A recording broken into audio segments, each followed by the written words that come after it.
Minda, one of the leaders in the space.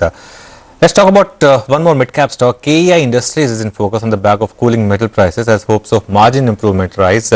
Anil Gupta, CMD at KEI Industries, is now joining us.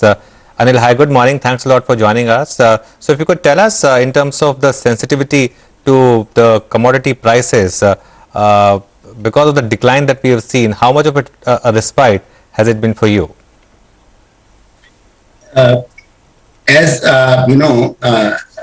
mentioned in the past, we are very much not affected by the commodity ups and downs, because in all our businesses we are trying to match the input procurement or stocks with the order booking.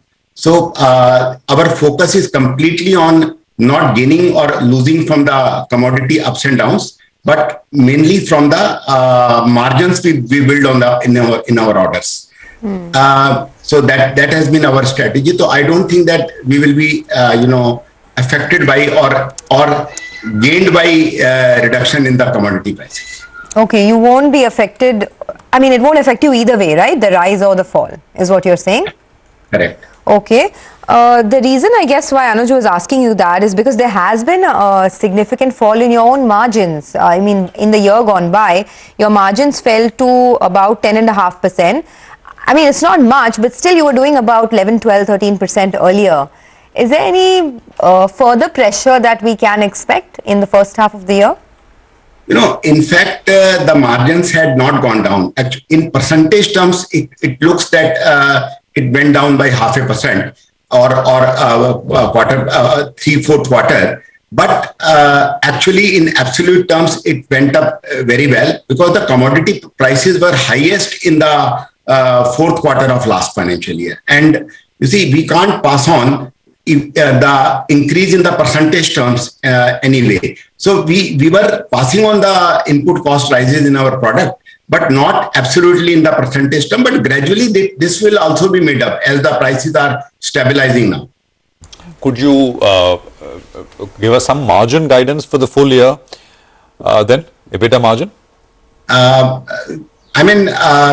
We expect to make around 10.5 to 11%, but we are always conservative, and at this time we cannot predict much because of the silent period. We are in the end of June on the first. And broadly, top line growth would be in the ballpark. What would it be?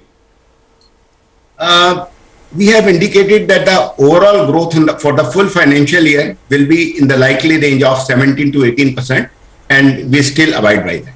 You've said that you'd like to take the share of retail up substantially from where it is. How is that journey coming along so far this year? Last year, our sales through retail network was around 41% of our total sales. This year, we expect to take it up to around 45% in the total sales mix from B2B and B2C. So B2C will be likely for 45%.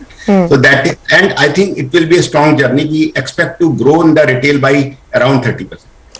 Can you give us some progress in terms of your orders? There was an 800 crore greenfield project orders for high voltage cables. What's the progress on that, and any fresh orders in the pipeline? Our present order book position is close to 3,000 crore, and we have matured those 800 crore worth of orders in the extra high voltage segment and the high voltage segment. And order book is quite robust. Okay, order book is very robust. We'll leave it there. Thank you very much, Mr. Gupta, for joining us and running us through some of that commentary on margins, growth, increasing premiumization, which is, of course, the effort to take the share of the B2C business up to about 50%. Retail, in any case, as he pointed out, will grow very strongly, 30%. While the overall business will grow about 17 odd percent for the full year. Margins at about 10.5 odd percent, but that being conservative, as he pointed out. 1161 is where that one is, the KEI stock is now trading at. We're up, by the way, Anuj, 75 points. So this is looking pretty okay. Reliance has cooled off a little bit, so I think other things have picked up. Reliance is now at about 25.93. It had gotten to about 26.10 at the day's highest point. Financials have